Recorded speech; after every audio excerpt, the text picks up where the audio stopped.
is facing a maternal health crisis. The country's maternal mortality rate is higher than that of many other high-income countries. And in the U.S., Black women experience significantly higher rates of maternal mortality compared to white women. South Carolina ranks 8th nationally for maternal mortality. These deaths can result from complications related to pregnancy or its management.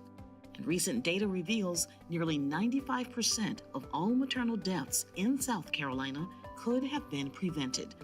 Tonight, mothers, healthcare professionals, and policymakers discuss the complex factors impacting maternal health.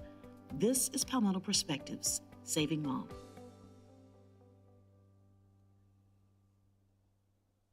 Good evening and thank you for joining us. I'm Felicia Edie.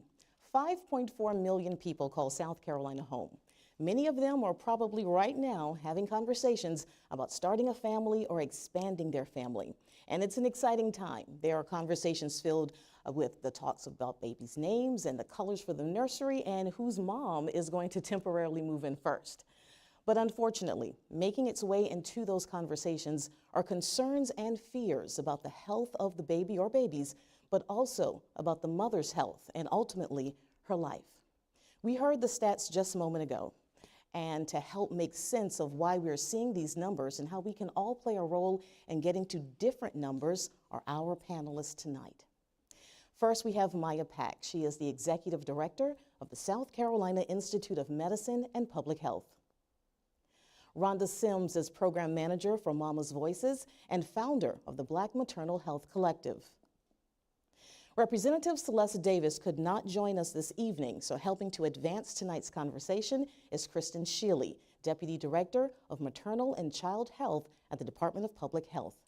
And rounding out our esteemed panelists for tonight is Dr. Lisa Waddell, former Chief Medical Officer for the CDC Foundation and founder and CEO of LFW Public Health Connections. Good evening. Thank you all for joining me. I'm excited about tonight's conversation. I'm really excited about being able to take your expertise and the knowledge about what we have here into the homes and living rooms across South Carolina. Preparing for this program, I was shocked to learn that when we talk about maternal mortality, we're talking about the deaths of women, of course, during their pregnancy, but also within 42 days after the pregnancy. I was really shocked. That's over a month. How was that so? And we're just going to go around the room. That was shocking to me when I shared it with family members and with friends. That was also shocking. We have this usually 9-month journey, and then we think all is well and good. But what's been found to be the leading factors for these deaths, Maya? So one of the contributing factors there is that not all new moms are able to get themselves to their healthcare appointments. And we know in the first few weeks of life, it's particularly important for newborns to see their pediatricians. Sometimes that means that mom deprioritizes her own health in order to get her baby to the doctor. And so the Institute of Medicine and Public Health is in the final stages of convening a task force to look at the issue of access to health care in the most rural parts of our state where there's really a lack of services. And in order to be healthy, both the mom and the baby need to have a physician and other members of the workforce to help take care of them. Each of you have served on that task force, and it recently convened. What were some of the takeaways, the information that you learned and was able to discuss that really stood out to you and has stayed with you? Dr. Waddell. Sure. Thank you so much for having all of us here tonight. And the issue of maternal mortality is very troubling, and it should not be an issue here in our state and across the country. We have far too many mothers who are dying as a result of childbirth, as a result of being pregnant. And when you talked about up to 42 days, actually, when you look at pregnancy-related mortality, that's up to 365 days. So that full year after the delivery. And many of the deaths actually happen in that latter part. So over about 50% of the deaths actually happen after the first 42 days. So therefore, the issue is important for the mothers, the spouses, those who care about moms to pay attention to them for that full year at least.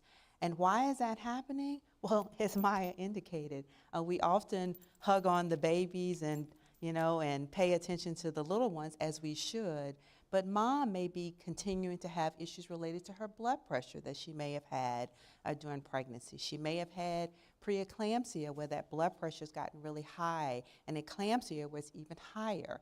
And that may continue in that postpartum period. So it's important for mom and family to know what the urgent warning signs are, and maybe we can talk about that a little bit later. We hear that term a lot. What is preeclampsia?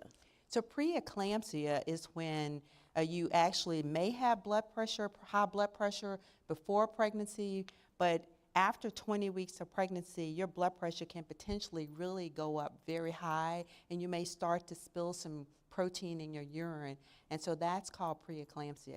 If it really shoots up, then that's called eclampsia, and this is very serious, and women can die from it.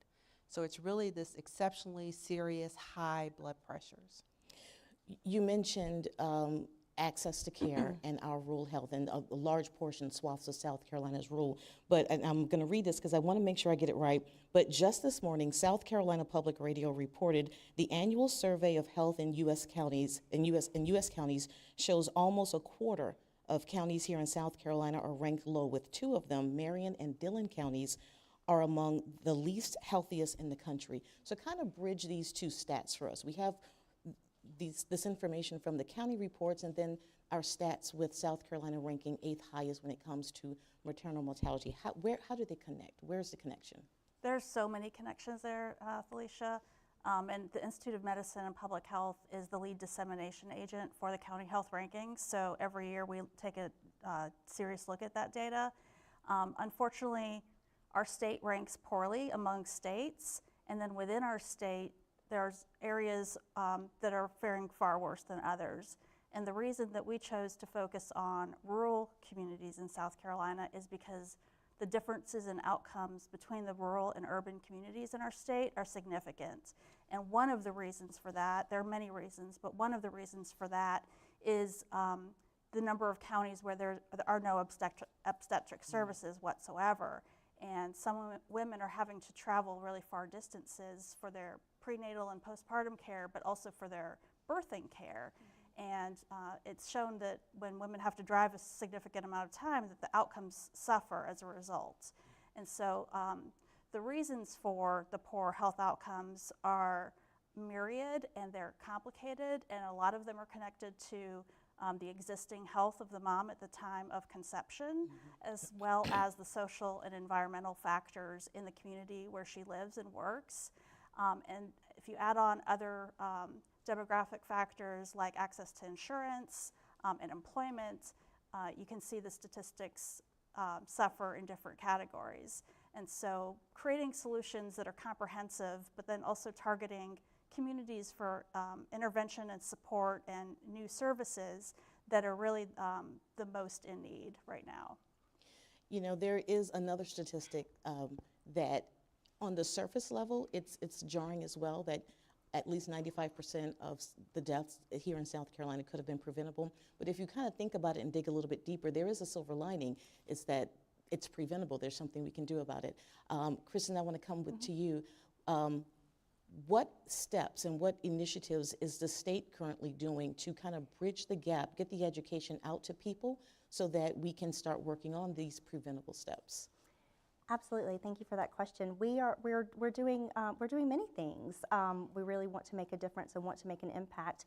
DPH, Department of Public Health, is a partnering organization for the South Carolina Morbidity and Mortality Review Committee, and the committee is charged with reviewing all of the deaths that occur to women while they're pregnant and then up to 1 year after the end of that pregnancy. And so we are looking to see if they're pregnancy related, and if so, are they preventable?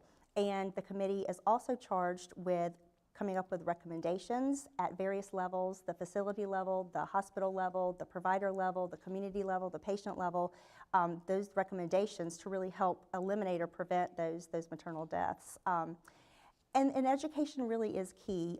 Like Maya said, with the health of the mom before getting pregnant, that's very important, and we know that it's important to seek preventive care, especially when there are underlying conditions such as high blood pressure or diabetes, and mental health conditions as well. So it really is important, if a mom is struggling with some of those conditions, to really seek the care and make sure that those are well managed, hopefully prior to getting pregnant, but during the pregnancy, absolutely. And then the urgent maternal warning signs that we've mentioned before, making sure that the mom, after the end of her pregnancy, does follow up with the postpartum care.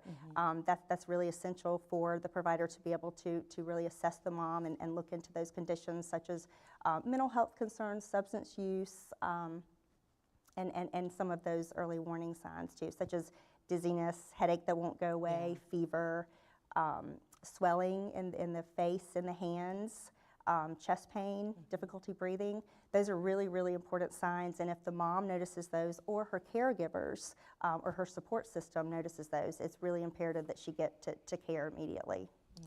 Rhonda, I want to come to you because Maya mentioned connections and support and community, and I want you to share a little bit about the steps that happened in your life that led you to create your organization. Sure. So I was a mentor at the University of South Carolina. I had a mentee there who attended.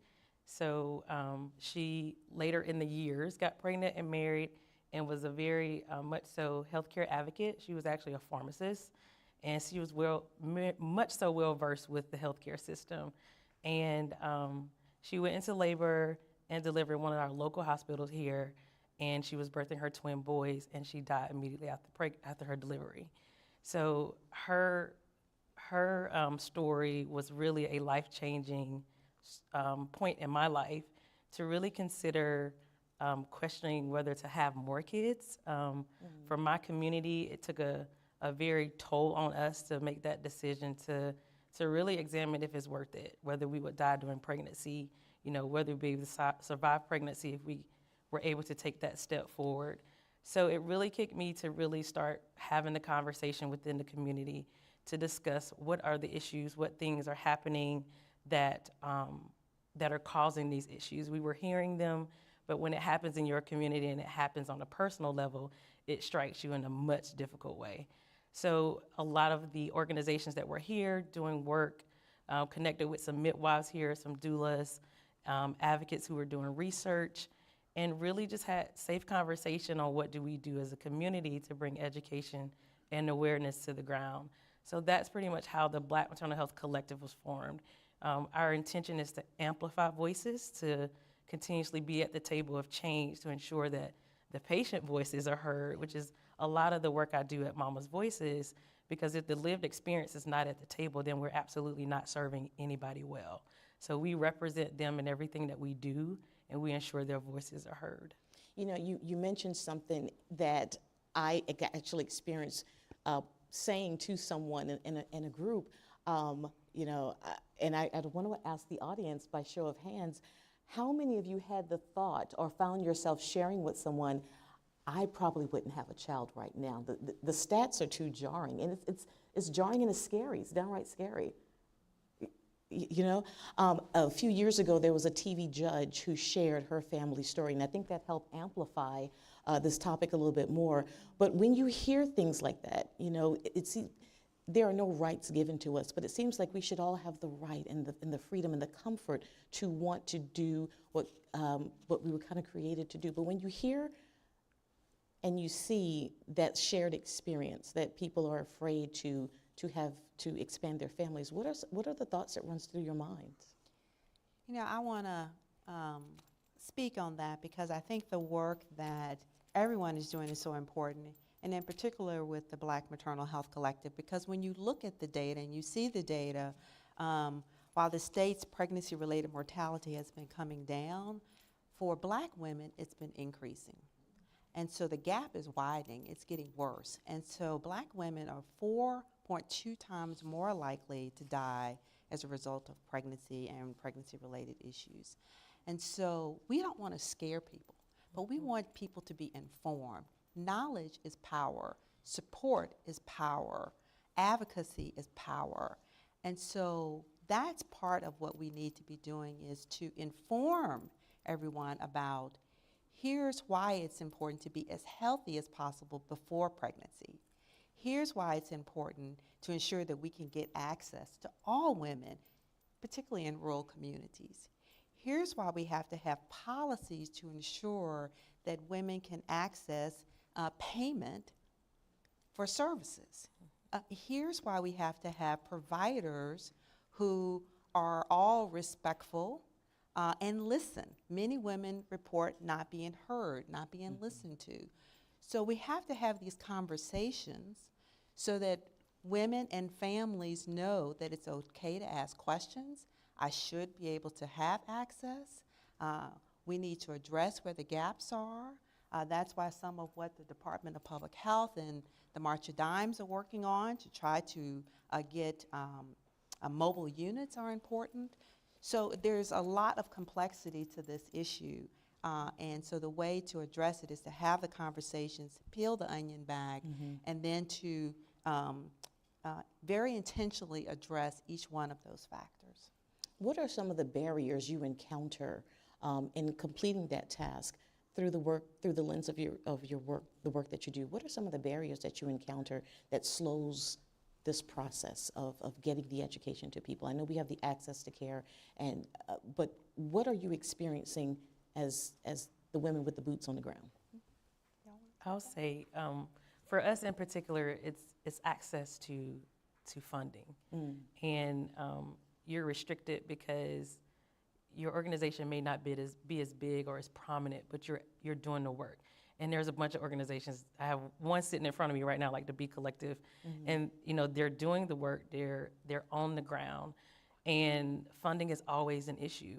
So being able to really connect and work with organizations like DPH who have partnerships, the local HBCUs who have partnerships, to be able to connect with them to ensure that that's not a barrier. When we look at some of the organizations in our collective who are teaching childbirth classes, sometimes they're donating childbirth classes so that people have accessibility and access to the information. So that shouldn't have to happen. The doulas and the educators should not have to sacrifice what they do for their families professionally in order to bring a service that is so necessary and needed for our community. So definitely resources. Resources are one of the main things that we lack much so in community organizations. Again, many of you served on that task force. We talked about Maya, and Dr. Waddell, you served as the chairwoman of that task force. How did the task force come to be? What were you able to uncover, or to kind of, what seeds were you able to plant? And then what can we expect out of the work that you all did together? So I'll start us off. If everyone can mark their calendars, on April 29th, we'll be right here in this building for a press event to release the report that resulted from this task force year-long effort. And our goal was to develop consensus-based, evidence-based recommendations and an action plan for our state for the next 10 years to improve maternal and infant health outcomes through increased access to care for rural residents of our state. And so we looked at a lot of different factors, and there are recommendations and action plans related to the delivery of healthcare, as I've mentioned already, and then as others have mentioned, the workforce, the healthcare workforce, which is made up of many different types of workers that are all very important to the overall health of the mom and her baby. We also talked a bit about the non-medical drivers of health, particularly transportation, because transportation is a barrier to accessing services of all sort, but particularly healthcare services. And then we also talked a bit about the training and education required of the workforce to best serve the needs of the moms and babies. But for the details on those recommendations, stay tuned and plan to participate in our press event. Lisa, is there anything you want to add to Yeah, I that? would add, we also talked about behavioral health kinds of issues as being really important, and particularly when you look at pregnancy-related deaths in the state, one of the leading causes is related to substance use and/or mental health. Many women may experience postpartum depression, and so that's an important issue too that we've also looked at that would need to be addressed. If you're just joining the conversation, this is Palmetto Perspectives Saving Mom. Tonight we're talking with mothers, health professionals, and we have a live studio audience talking about improving the numbers here in South Carolina when it comes to women and their pregnancy, during their pregnancy and after their pregnancy. And I want to turn to our audience members now because many of you are in the trenches working as well. And I want to spotlight some of you that are willing to share. But if I can get someone to tell me who you are, the name of your organization, and how you are working in this space in your neck of the woods. You all look so great out there. And Rhonda, you kind of mentioned someone earlier, but that's the exciting part for me, is that there are a lot of entities already in place. The information is readily available, and we just have to connect them. So I'm really eager to hear about the South Carolinians joining forces with the state to improve the health of moms and babies here in the Palmetto State. No one, okay. Oh, what we have, there we go. So we have, if we can get a mic to the back. Yes, we can.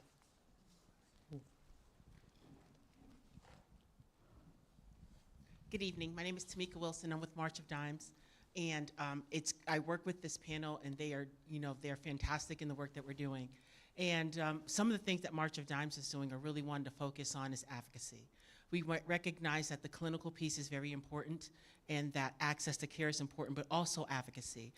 Trying to be the voice for our moms and babies out there, advocating with our legislators, putting in front of them the information that is extremely important for legislation that needs to be passed or budgets that needs to be approved so we can continue to do the work that we're doing to provide and move access within the state. Thank you for sharing. Keep the mic right there, because the work you're doing is very important.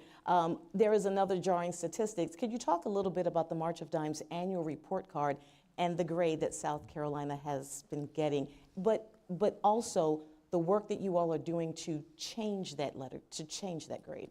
Certainly. So many of the people in the room are probably aware that last year March of Dimes received an F on its report card. And it's received an F for the last couple of years, but the trend is moving in the right direction where we are making some changes and improvements. What we are doing, like I mentioned, is advocacy, really trying to advocate for moms and babies and understanding. One of our missions are access to care and looking at what is happening. Why aren't women getting to care as early as they need to, showing that getting into care can make an improvement in their preterm birth rates. Also educating women about the importance of being healthier before pregnancy. Dr. Waddell mentioned that, where if they can improve their pre-existing conditions like diabetes, hypertension, stop smoking, having a healthy weight at the time of pregnancy, that they can make some improvements. In addition to, again, broken record, advocacy, advocacy, advocacy. Thank you for that. Yes, right here in the front.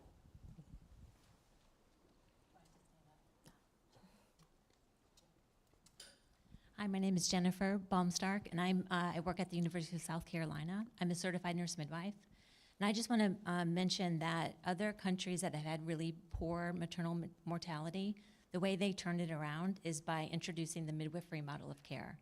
So we have 82 certified nurse midwives in the state of South Carolina. Only half of them are actually working in practice.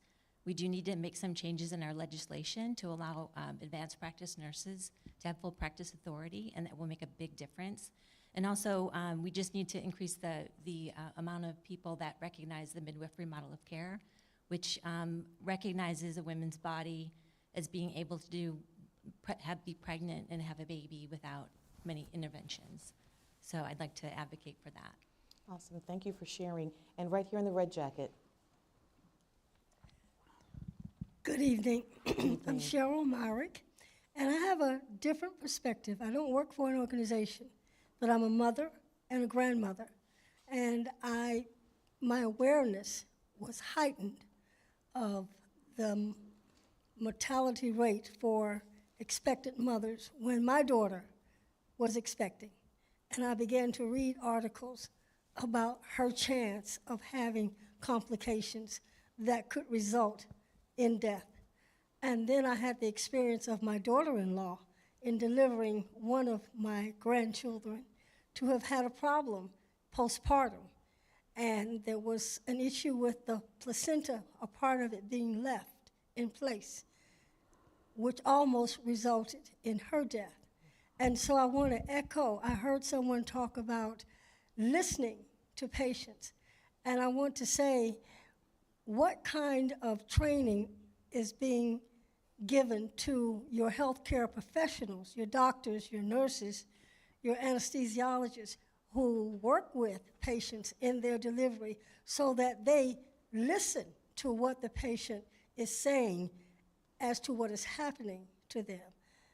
And it has, both of my daughters were in, one daughter was in Maryland at a very high-rated hospital. My other daughter was in Charlotte at a very high-rated hospital. But again, the listening to her talk about the pain she was still experiencing, and it was ignored for a while, almost to the point that could have resulted in her mortality. I'm curious, just by a show of hands, how many of you have experienced that or heard someone experience that, just not being heard? I think that's just about every hand in the room. I see your hand. I'm going to come right back to you. But she brought our audience member in the red jacket brought up a really good point. Is there a vehicle for training, especially now when we see so many people are having the same shared experience that you know of that touches our physicians so that we can have a better experience? Yeah. Okay, I can speak to that. So with the South Carolina Maternal Health Innovation Collaborative, we are lucky at DPH that we do get to take advantage of federal funding, and so that has made it possible to form a collaborative where we're looking at ways to really improve maternal health.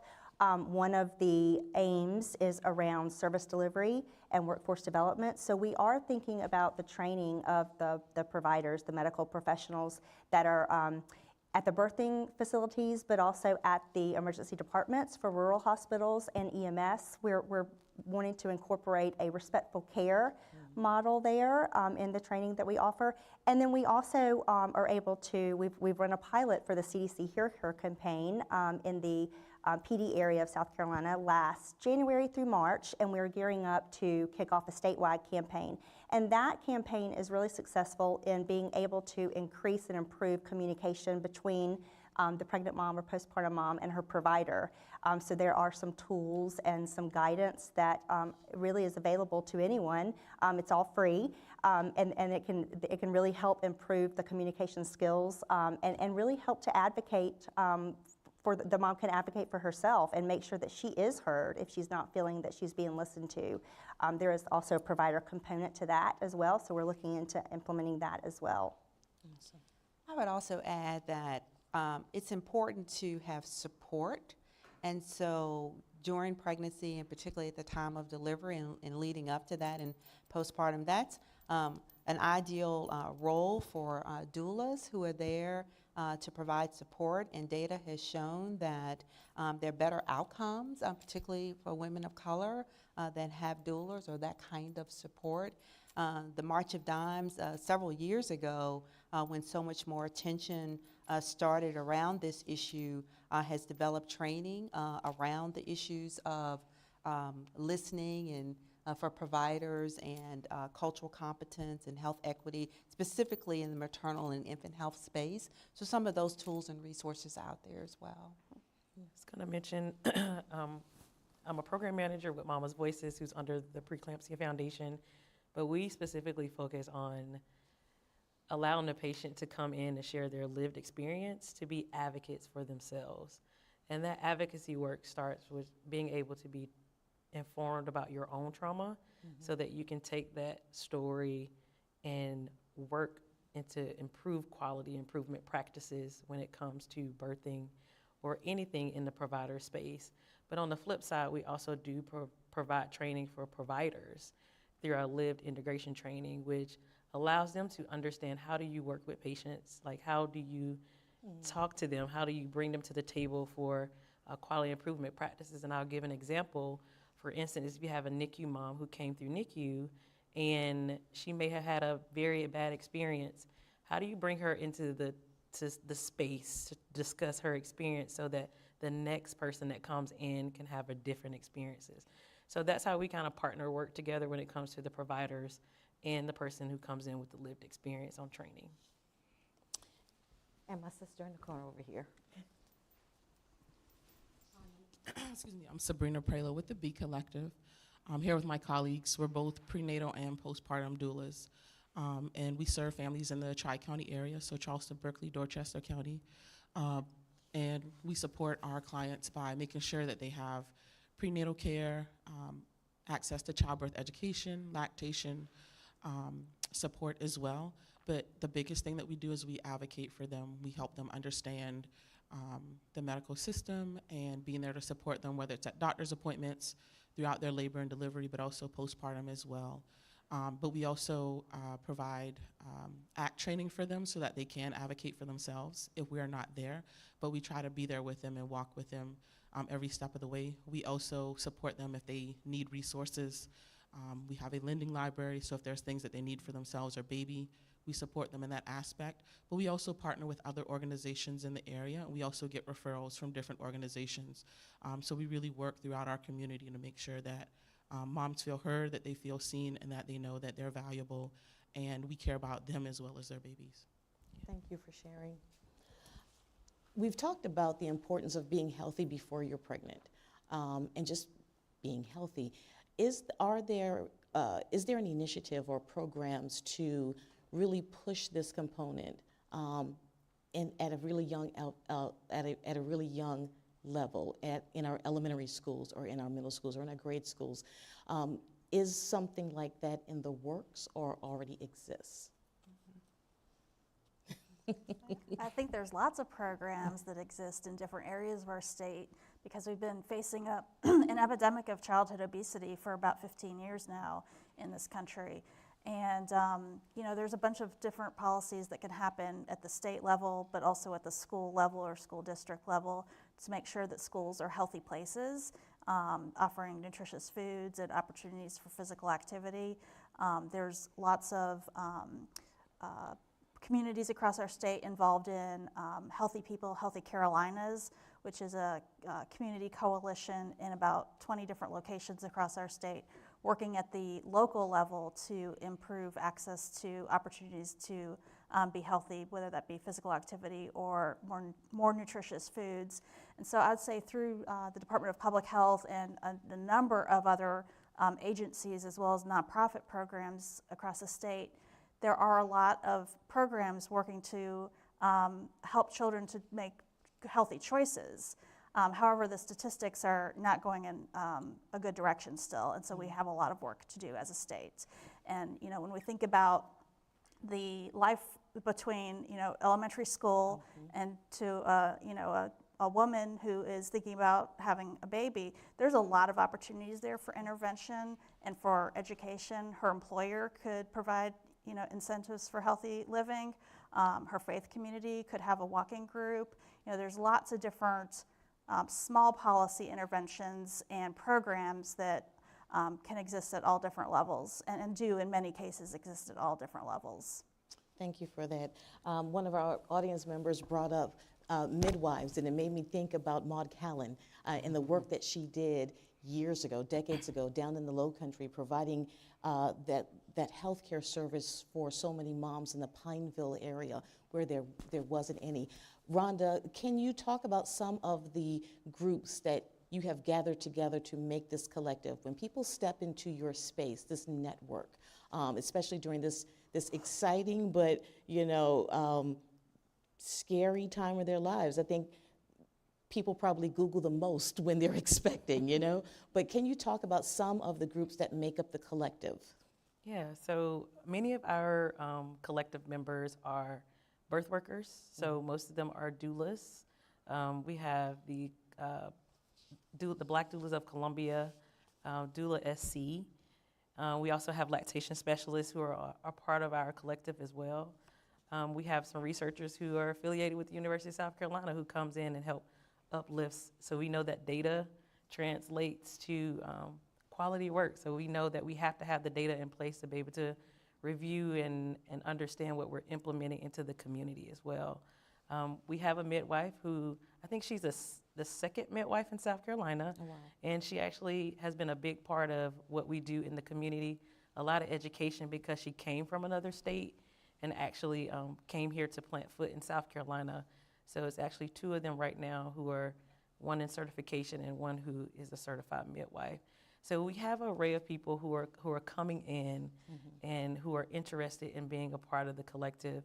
And when I think about like what we do, our intention first is to educate. We feel that there's a significant gap in education.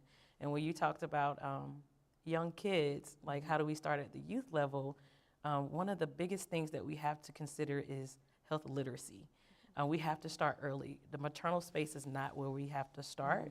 We have to start with our children.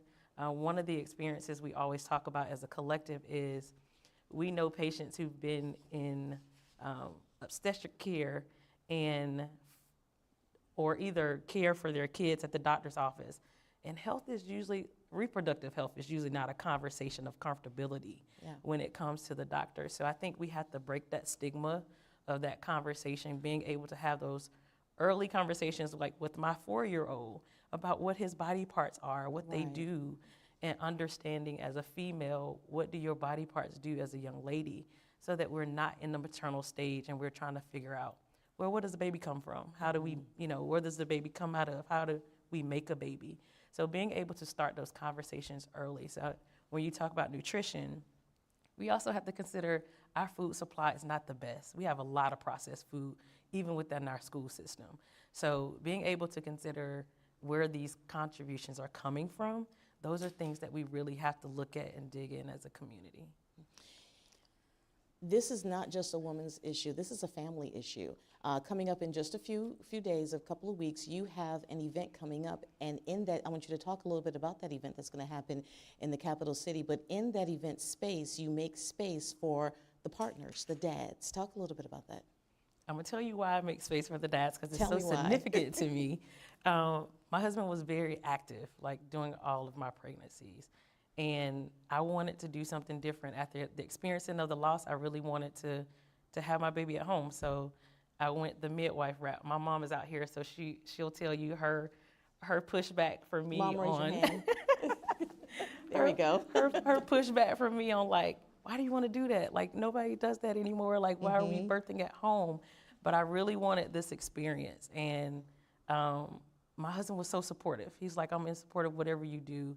So we had a doula and a midwife, and he was my coach, and he supported me throughout my delivery and pregnancy. And I feel like that's such a significant foundation for a family, is to engage the male in that process. Oftentimes they feel left out because, of course, it is the woman's body, but they're all a part of this journey together. So it is so significant that their voices are at the table, because they get to see the inside of the person and the outside of the person. So when we talk about mental health and postpartum, they get to recognize the signs and really see the challenges that the birthing woman is having in that journey. So they're so significant in that process. So in the coming weeks of April the 5th through the 11th, we have our recognition of the National Black Maternal Health Week, which is the following week, but we do a Columbia Black Maternal Health Week where we're specifically focused on bringing education and awareness to Black maternal health, to ensure that our community is aware of what's happening in this arena. So our signature event is the Moms Marketplace, which is a resource vendor space where we've collaborated with the City of Columbia to just create a very friendly family environment to come to be able to access resources. And in the midst of our vendor space, we do panel discussions, kind of like this. And one of our particular panel discussions is called Dope Ask Dads. So you get to ask dads questions about their experiences. We get to talk to them about what is their role when it comes to supporting the mom through the birthing process and after the birthing process. So we have 3 gentlemen who have volunteered to share their stories and to come up and be able to encourage other fathers to do the same. I feel like it's so important for them to also lead their father groups, because they're gonna be the one who really convert men to say, hey, we need to step up, we need to be a part of this conversation. And we're noticing it now in what we're seeing nationally through fathers who's lost their wives. I think about the Care of Moms movement and how he has actually stepped up significantly and been a voice for her after he lost her during maternal health and mortality. So it's just so significant for them to be a part of that conversation. We have a couple panel discussions about fertility and also ways to birth. Like, we want to give people options. We realize that most people are birthing in the hospital space, but we also want them to understand that they have choices and options for support and advocacy. So that's a big part of that day as well. A question I like to ask on this program, because we use this platform to reach all corners of South Carolina to talk about the issues that you're already having at your kitchen tables. And so a question I like to ask is, we have the stats in front of us. You've shared with us how you're working in your space. Maya, you talked a little bit about what we're going to hear from the task force coming up in April and how we have a 10-year plan. How optimistic are you that we can change these statistics around here in the Palmetto State? I'll start with you, Maya. Well, I have to be optimistic. I think that's the only choice. But we are facing some dire circumstances. We have the benefit, though, of a lot of very, very committed individuals working in this space. You know, my organization focuses on one topic at a time, and we run task forces and we publish a set of recommendations, and then we move on to the next topic. And so I've worked with healthcare and public health professionals from a variety of different areas. And I'll tell y'all know it, that the group of people working on behalf of our moms and babies are the most passionate, dedicated, and just enthusiastic about their work. And so I think, you know, looking at that workforce and across all generations of that workforce, it's a consistent theme. That gives me a lot of optimism. Rhonda? I have to be optimistic too, which is why the reason why we do the work that we do. And I really feel like we're heading in the right direction because we're having the conversations. My desire and dream is to take all the conversations and let's create action towards those conversations. And let's create this ecosystem of around care, which includes the communities, the providers, the researchers, everybody who's a part of this conversation, and ensure that we're leveraging resources in all of the spaces that are contributing to better outcomes for our state. I'm optimistic as well. And I do want to say that in addition to the task force that Maya has formed and they're doing their great work, we've got the Maternal Health Innovation Collaborative. And I feel like with both of these groups, we've really been intentional about bringing folks to the table that are always in the MCH space, but aren't always. I think we brought in some new partners just in the past year or so, and I feel like that's very important to get the different perspectives, to make sure that we're pulling in community voices and folks with lived experience. I think that it is crucial in helping us to plan our work and to implement our work and to evaluate and to keep going. Making sure that we're tweaking it as we see fit. Quality improvement is of course huge as well. So I feel like we've got great dedicated folks in the state at the Department of Public Health that really are passionate about improving the health of moms and babies and birth outcomes. And Dr. Waddell? Anybody that knows me knows that the glass is always half full. We got an optimistic bunch here. And so I'm absolutely optimistic. And I'm optimistic because we've got a system in place where we're looking at data. And the data is telling us 94% of these are preventable. And so it takes the patient, it takes providers, it takes the payers, and it takes our policymakers, and it takes a focus on prevention. And we can address all of those. It takes a collective team. It takes different types of providers working together. And there are things that work. There are things that we can do. We just have to make sure that the resources are in place to support all of these efforts and that action is being consistently implemented. If we think about the postpartum period, for example, when mom is tired, mom is busy, thank goodness some do have that that spouse or significant partner to help. But let's not forget about the power of digital and the use of telehealth and remote monitoring and some of those tools. So these are all kinds of tools and resources that are out there that we've got to make sure everyone is aware of. So I am optimistic because there's so much that we can do both for mom and for babies. And we didn't talk much about the babies tonight, but when we talk about the infant mortality rate still in the state, and there are clear things that can be done to address birth defects as well as unsafe sleep that will save babies' lives in this state. And so there's a lot of work that is being done, a whole lot more that needs to be done. I asked you earlier if you felt this sense of fear or if you shared with someone, I wouldn't have a baby right now. How optimistic are you? Yes, ma'am.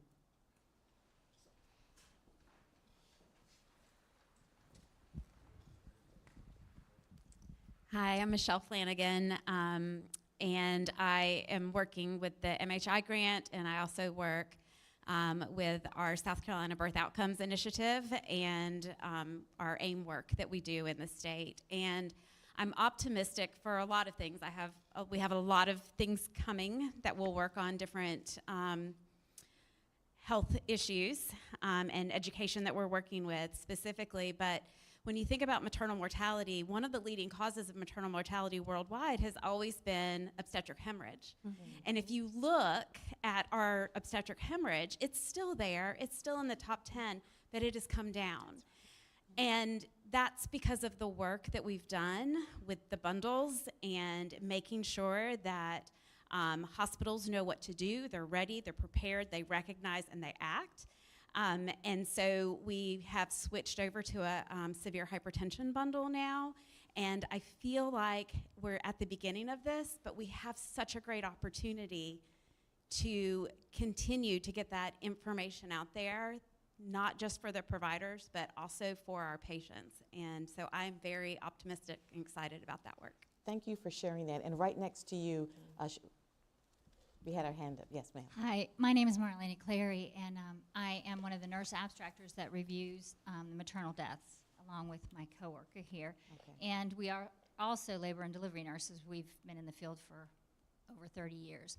And one thing, when you ask that question, I think it's so interesting because, yes, if I'm too old to have a child, but I have, children who would be having children. And I think the most important thing is the people, the deaths that we review, we try to reach the families and do an informant interview. And every single family I've ever talked to always says, I never knew anybody, we didn't know anybody died from, these things now in this country. And like Dr. Waddell said, almost 60% of them are, not during pregnancy, not right after. They're 7 days to the 365. So educated people should be afraid based on these statistics, but the people that this is happening to don't have the information. And it's like almost any tragedy that you don't think it's going to happen to you. You don't. So not that we want to put the fear into them, but we want them to understand that this can happen to you. Look, this happened to her, and she's just like you. And I think that's one of the most important things. We have all the statistics, we have the numbers, we have the things, we know the things we need to do, but we also have to make sure that all the people that are impacted and this could happen to know that this is them. This potentially could be them. And until we really, really get that point across, I think all the work we do isn't going to really be effective because they need to realize they need to advocate for themselves. They need to know. They need to speak up. They need to ask. They need to talk. So. Thank you for sharing. One topic we really didn't broach too much was the economic impact that this topic has on, of course, families, but also the state. Can you talk a little bit about that, Maya? Sure. So anytime there are poor health outcomes, there's a equally important negative impact to our economy, because our economy is made up of the workforce, and we need healthy members of our workforce to make a healthy economy for our state. And so when it comes to issues around maternal health and maternal morbidity and mortality, it can have a significant impact on our economy with the, time away from work or time that is not fully at work, presenteeism and absenteeism. And there's estimates that that alone is costing our state over $100 million a year. And so looking at the health issue from an economic lens can give us another set of reasons that we really need to make improvements. I'm excited. When you're armed with the tools that you have, or when you know you have the pieces on the table, you just have to find a way to arrange it and so that you can work with it. So the information is out there. Yes, the statistics are jarring, but I'm excited about the work that you're doing through in each of your areas and what's to come. Closing remarks. What do you want to share with our listeners across the state on this topic? For those who've already had their kids, for those in the process right now, and for those and the younger ones listening right now? Yeah, I like to just say that this is an issue that impacts all of us. It impacts, our sisters, aunts, brothers, fathers. It impacts all of us, and it doesn't have to be. We're living in the United States of America. And we should not have mothers and babies dying at the rate that they are. So it's something that we should all be informed about. Our places of work, hopefully, or have policies in place that are supportive of expectant mothers and for families after they deliver. And if not, ask about those policies in your places of work and in businesses. And be that advocate for yourself, be that advocate for your family members and those that you care about, because no one should be dying as a result of childbirth, and our infants should not be dying in the state at the rate that they are. Kristen. We focus today on mortality for the most part, but morbidity is also just as concerning, and that I think is something that, if we make an impact to reduce the deaths, we should be making an impact to reduce the morbidity as well. But, those are lasting conditions, can be much more expensive and costly down the road in the long term. So, I really do think that the education and being able to provide the education in ways that are appealing, especially to our youth, that's really important, with the use of social media and, no one looks at printed materials that much anymore. So I think making sure that with innovation, we can really get this information out and in an appealing way and in an appropriate way too, using appropriate language and making sure that we're culturally competent. Thank you, Rhonda. I would say stand in the gap for those who are discussing pregnancy and looking at expanding family. Instead of having baby showers, let's have educational showers. Oh, that's good. Let's educate the families about how do we support them? How do we show up for them? I think about postpartum is such an untapped conversation, and especially in the community of Black women, it's definitely a place where a lot of my friends who are very highly educated and they do well and they struggle, and it does not miss anyone. So just stand in the gap for families who are looking to expand, support them outside of the norm, show up for them outside of just, I'm at their baby shower, call them and check on them, make sure they're okay mentally, support them in ways that are unexpected. So just fill the gap for your community. We have to get back to community. I think as we grow older, we're like, we want to move away from family, but let's get back to family and community and ensure that we're supporting those who are around us. I am writing that down. I love that idea. You're so right. We have the showers, or at work we have the baby sprinklings, but we've dedicated an entire hour to this conversation. I love the idea of having that be a part of the showers, because you most definitely need the information when baby gets here. You most definitely need that network when baby gets here. Yes. Maya. So during the course of our task force, I learned a lot about the differences in outcomes and resources across our urban and rural areas in our state. And because the outcomes are so different, that's what led us to really focus on rural areas of our state.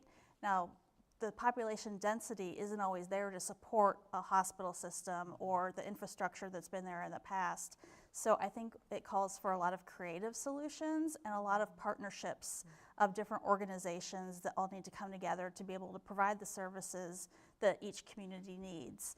And so thinking about women and pregnant women living in a rural area that don't have a personal vehicle, that rely on others to get a ride to work or to their doctor appointment, what are the things that are going to benefit that woman and then her baby? And it's things around the social and environmental factors. It's things like making sure she has access to healthy foods, making sure she has a ride to see the doctor and to see her infant's doctor, making sure she has a family-friendly workplace to return to after her maternity leave. So I think it's, you know, upon us to really think creatively about the solutions and think about how new and different kinds of partnerships are necessary to really meet the needs that are there today. Creative solutions, I like that. One more time again, what's happening in April and how? Oh, yeah. So glad I'm you excited asked. about April. I'm excited about the work, hearing about the work that you have been plowing through in this task force. What's happening in April? So on April 29th at 10 a.m., we'll be back here at SCETV to host a press conference. Dr. Waddell and I will be representing the task force and releasing the full report along with some executive summaries to communicate the findings that this task force developed over the past year. And there's some things you would expect and there's some things you might not expect. So I think everybody will be interested to take a look at that piece. And if you want to get an invitation, just sign up for our newsletter at our website, imph.org, and we'll send you an invitation to the press event. All right, and Rhonda, also in April, big event happening in the capital city. Yeah, so Columbia Black Maternal Health Week 2025, April the 5th through the 11th. You can visit our website at www.cola, so it's COLA, bmhweek.com. Thank you very much. Yes. That is about our time for this evening. Let's give our panelists and yourself a round of applause. Thank you so much. This was informative. Like I said, I feel extremely excited and empowered. But thank you for the conversation and thank you for the work that you are doing in your communities across South Carolina. But the conversation can continue. We have resources and information on our show's webpage. Just head over to our website at scetv.org. Click on Palmetto Perspectives. You'll see our panelists here, links to their organizations and programs, along with some video clips that we talked with you a little while ago. But thank you very much. Don't forget, start your Friday morning with South Carolina Public Radio for statewide news and weather. I'll meet you right there at 6:04 a.m. I'm Felicia Edie. For all of us here at South Carolina ETV and Public Radio, thank you very much. Have a great night. And thank you all again.